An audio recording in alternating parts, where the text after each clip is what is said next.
Daur nitrogen. Nitrogen adalah unsur yang paling berlimpah di atmosfer. 78 gas di atmosfer adalah nitrogen. Nitrogen merupakan unsur yang tidak relatif, sehingga dalam penggunaan nitrogen pada makhluk hidup diperlukan berbagai proses, yaitu fiksasi nitrogen, amonifikasi, nitrifikasi, dan denitrifikasi.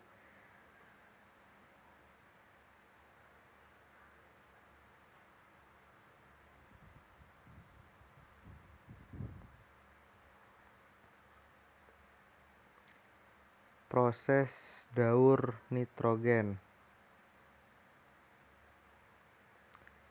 Yang pertama, fiksasi. Proses penambatan atau pengambilan nitrogen bebas dari udara menjadi senyawa nitrogen yang dapat dimanfaatkan tanaman.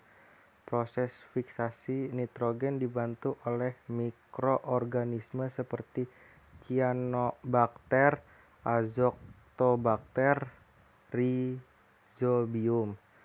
Yang kedua, amonifikasi. Proses pembentukan amonium oleh bakteri yang hidup di dalam tanah.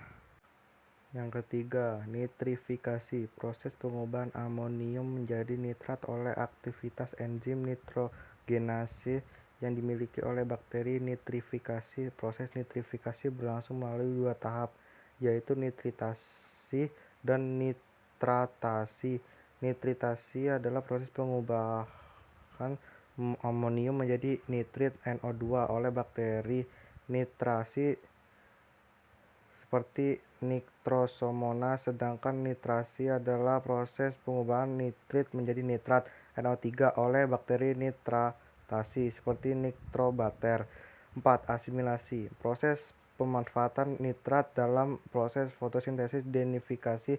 Proses pelepasan nitrogen kembali ke udara. Proses ini terjadi di dalam tanah dengan bantuan bakteri. Denitrifikasi seperti Pseudomonas, T-Bacillus, dan Micrococcus.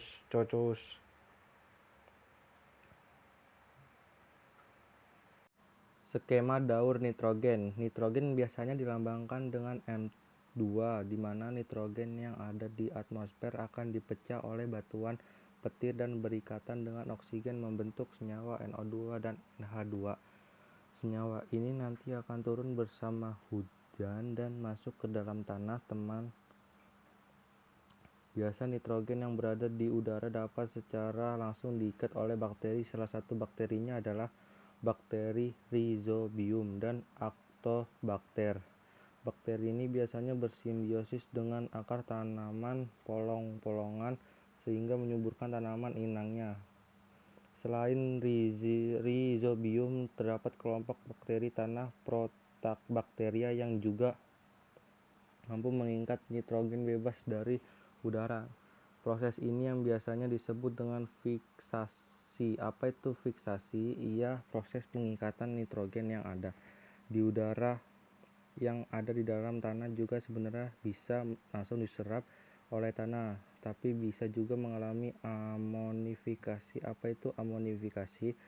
Amonifikasi adalah pengubahan nitrogen menjadi amonium selain dari udara. Nitrogen juga dapat diperoleh dari hasil perombakan hewan dan tumbuhan yang telah mati. Kenapa? Karena di dalam jasad makhluk hidup terdapat asam amino dan protein, teman-teman, yaitu zat-zat yang tersusun dari nitrogen. Nah, makhluk hidup yang telah mati nanti akan berubah menjadi detritus, ukurannya masih besar, lalu detritus akan dicerna oleh detritivor menjadi detritivor ukuran yang lebih kecil sehingga nanti di dekomposisi akan menjadi amonium. Nah, amonium ini yang terbentuk dapat dimanfaatkan langsung oleh tumbuhan, tetapi hanya sedikit sekali yang diserap. Mengapa? Karena sebagian besar amonium dipakai bakteri aerob sebagai sumber energi. Amonium akan diubah menjadi nitrat oleh bakteri aerob yang biasanya proses ini disebut dengan nitrifikasi sebelum menjadi nitrat. amonium yang ubah terlebih dahulu menjadi nitrit oleh bakteri Nitrosomonas, lalu nitrit akan diubah menjadi nitrat dan bantuan bakteri Nitrobacter. Nah, nitrat akan diserap oleh tumbuhan sebagai bahan pembentuk nutrisi. Ingat, proses nitrifikasi hanya tanah kekurangan oksigen. Bakteri tanah akan mengambil oksigen pada nitrat. Nah, saat itulah nitrat yang kehilangan oksigen akan dilepaskan ke atmosfer.